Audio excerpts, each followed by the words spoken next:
بسم اللہ الرحمن الرحیم۔ آیت اللہ غازی طباطبائی کو کسی نے بعد میں دیکھا، ان کی ڈیتھ کے بعد ان سے پوچھا کوئی حسرت، بہت بڑے عارف تھے، ہاں، کوئی حسرت ہے زندگی میں جو نہ کی ہو؟ کہا ہاں ایک حسرت ہے۔ کہا میں ہر روز ایک دفعہ زیارت عاشورہ پڑھتا تھا، کاش میں نے کئی دفعہ ایک دن میں زیارت عاشورہ پڑھی ہوتی۔ نور ہے، نور۔ کیوں کہا شب جمعہ شعر مذاق ایسی چیز نہیں کرو جمعے کی رات؟ کیوں؟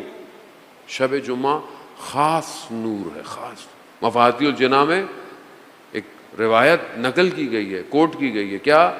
شب جمعہ جو جوان خدا کی بارگاہ میں استغفار کرتا ہے، گریہ کرتا ہے، سمندر کی مچھلیاں اس کے لیے استغفار کرتی ہیں۔ خوب یہ نور ہے۔ اللہم صلی علی محمد۔ غزان محترم، بہرحال ہر عبادت، ہر عمل ماں باپ کے چہرے کو دیکھنا، خیرات یعنی خیر کو نکالتا، پروڈیوس کرتا، نور ہے۔ ماں باپ نے ڈانٹا، آپ خاموش ہو گئے، نور آ گیا۔ آپ نے بحث کر دی، نور چلا گیا۔ قرآن کیوں کہہ رہا ہے اف نہ کہو، اف نہ کہو۔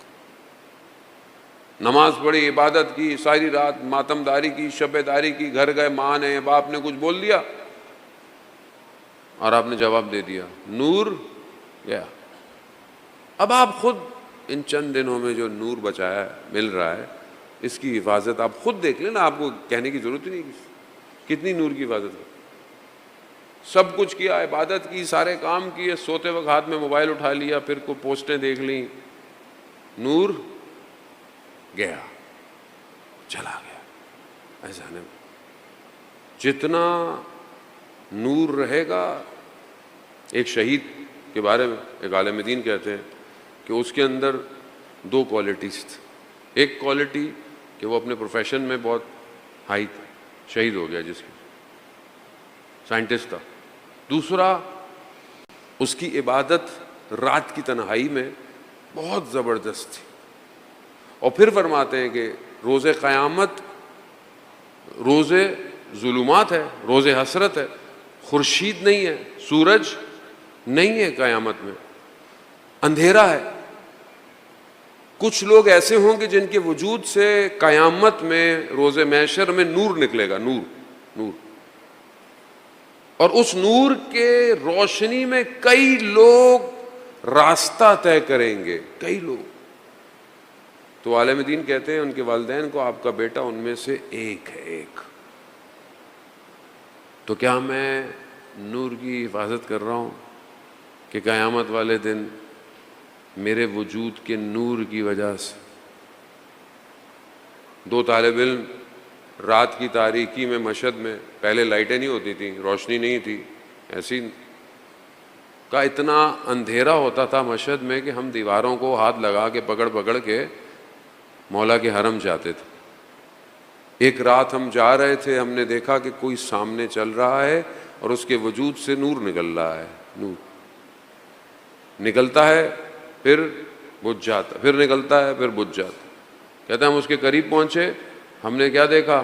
کون ہے؟ شیخ عباس قمی، صاحب مفاتیح الجناح، جنہوں نے مفاتیح الجناح لکھی ہے، وہ تھے۔ تو ہم نے پوچھا ماجرا کیا ہے؟ کہا کہ جب میں لا الہ الا اللہ کہتا ہوں تو میرے وجود سے نور نکلتا ہے، نور ہے، انسان ہے۔ یہ بہت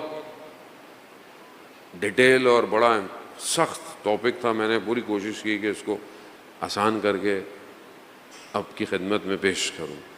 عزیزان محترم، دشمن یہی چاہتا ہے، گناہ کے ذریعے، فساد کے ذریعے، اخلاقی برائیوں کے ذریعے ہمارے اس نور کو چھین لے۔ خود بچائیں اس کو، خدا کی بارگاہ میں طلب کریں کہ پروردگار مجھے طاقت دے کہ میں اس نور کو بچا سکوں۔ کربلا انہی نوروں کی آماج گاہ ہے۔ دشمن سمجھا میں بدن کاٹ رہا ہوں، لیکن اسے نہیں پتا تھا یہ بدن ایسا نور نکالیں گے جو زمانوں اور مکانوں کو چیرتے ہوئے آج بھی ہمیں ہدایت کر رہے ہیں۔ ہدایت کر نور ہے نا یہ نور۔ جس کا دل صاف ہے اسے کربلا نظر آ رہی ہے، اسے حسین، علی علی علی علی علی علی علی علی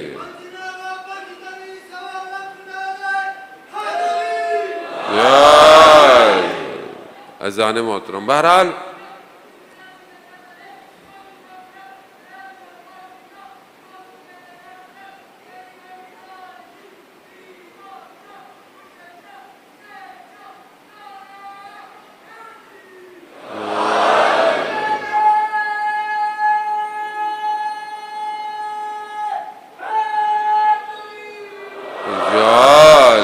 اذان محترم،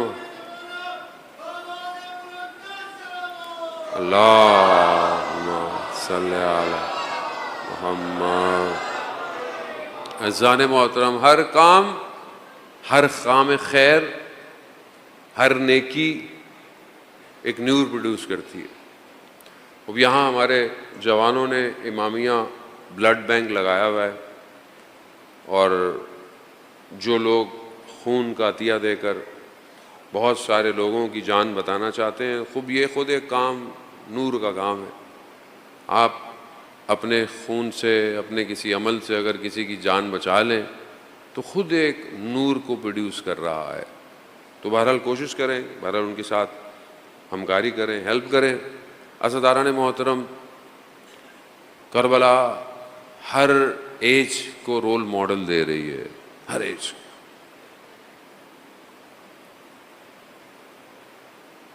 کوئی یہ نہیں کہہ سکتا کہ میرے لیے کربلا میں کچھ نہیں ہے، ایسا کچھ نہیں۔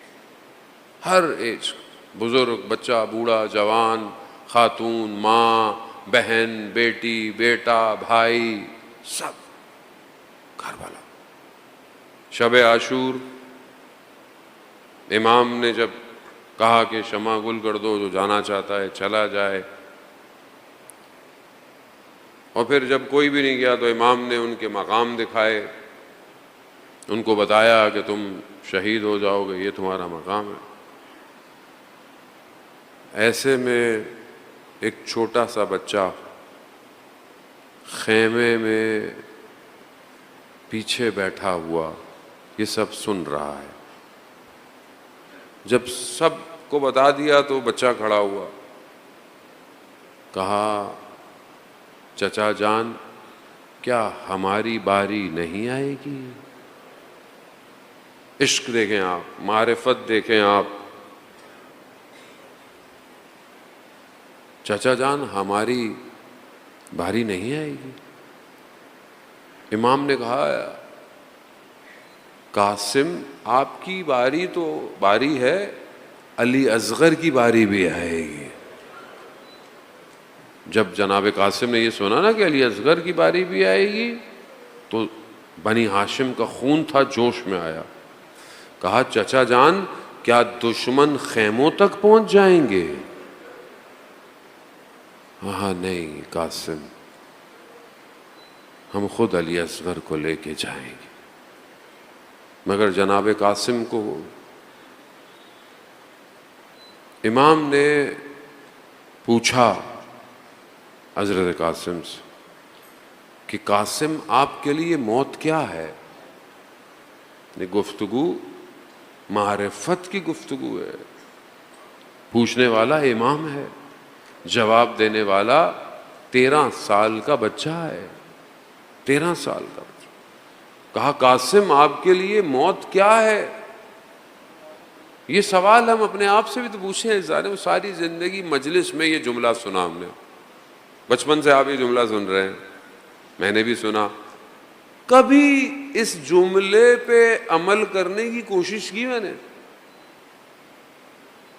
قاسم آپ کے لیے موت کیا ہے؟ کیا فرمایا جناب قاسم نے؟ احل من الاصل، موت میرے لیے شہد سے بھی زیادہ میٹھی ہے چچا جان. یعنی اس کا مطلب کیا؟ اس کا مطلب اصل موت کا خوف نہیں ہے، موت کا خطر نہیں ہے. اگر یہ جملہ میرے وجود میں پینٹریٹ نہیں کر رہا تو میں نے جناب قاسم کو اپنا رول ماڈل نہیں بنایا ابھی تک. آپ دیکھیں 13 سال کا حسین فہمیدے، گوگل کریں انٹرنیٹ پہ حسین فہمیدے. فہمیدے فارسی میں کہتے ہیں یعنی پہچان جانا. اس کا فیملی نام تھا حسین، جس نے حسین کو پہچان جائے، اس کا نام کے معنی اس کے یہی تھے، حسین فہمیدے. 13 سال کا. کئی دفعہ آئی ڈی کارڈ میں ڈیٹیں بدل کے 8 سال کی ایران عراق وار میں پہنچا. جب جاتا تھا پکڑا جاتا تھا، جب جاتا تھا دیکھنے میں لگتا ہی نہیں تھا، واپس ڈال دیا گاڑیوں میں، واپس جاؤ واپس جاؤ. ایک دن اپنے مسئول سے لڑ گیا، کہتا ہے 13 سال آپ کہتے ہیں کہ میں اسکول جاؤں، مگر کربلا میں 13 سال کے جناب قاسم نہیں تھے. جانے دیا. اور آپ یقین کریں بہت کارنامے انجام دیے اس نے. 13 سال. رات کو جب یہ پہنچا نا، خوشی سے خرم شہر پہنچا. جب خرم شہر پہ حملہ، مسجد جامع میں پہنچا تو اتنا خوش تھا، اس نے کہا مجھے اسلحہ دو. تو انہوں نے بولا اسلحہ؟ تمہیں کہاں سے اسلحہ دیں؟ اسلحہ ہے ہی نہیں ہمارے پاس، ہم تو پہلے شارٹیج پہ چل رہے ہیں، تمہیں کہاں سے اسلحہ؟ رات کو جب سو رہے تھے یہ دشمن تک گیا اور وہاں سے اسلحہ اٹھا کے لایا. جب صبح ہوئی تو دیکھا مسجد کے آگے بے ہوش پڑا ہوا ہے اور ساتھ میں اسلحہ پڑا ہوا ہے. خوف نہیں تھا. دشمن نے خرم شہر کو گھیر لیا، ٹینک آ گئے، پیچھے سے جو ہیلپ آنی تھی اس میں دیر ہو گئی. کوئی چارہ نہیں تھا، گلیوں میں لڑ رہا تھا. پیچھے فوج، ہیلپ نہیں تھی، آگے ٹینکر. ایک پل تھا، پل، یہ پل دشمن کراس کر رہا تھا، شہر پہ قبضہ ہو جاتا. اس نے سب کو پیچھے بھیجا، گرنیڈ سینے پہ لگائے، ٹینک کے نیچے گیا. کیا سوچا اس نے اس کو کھینچتے ہوئے؟ کیا سوچا ہوگا؟ کربلا. اڑا دیا، ٹینک کو اڑا دیا. دشمن سمجھا فوج آ گئی، رستہ بلاک ہو گیا، خرم شہر آزاد ہو گیا. آج بھی اس کی قبر بہشت زہرا میں جائیں، اس کی قبر پہ، اس کی قبر کے اوپر ٹینک رکھا ہوا ہے. ٹینک یہ ہے جو ساری زندگی جناب قاسم کے مصائب سے کھڑا ہوتا ہے. موت کیا ہے؟ شہد سے بھی زیادہ میٹھی ہے، میٹھی ہے. یہ جناب قاسم.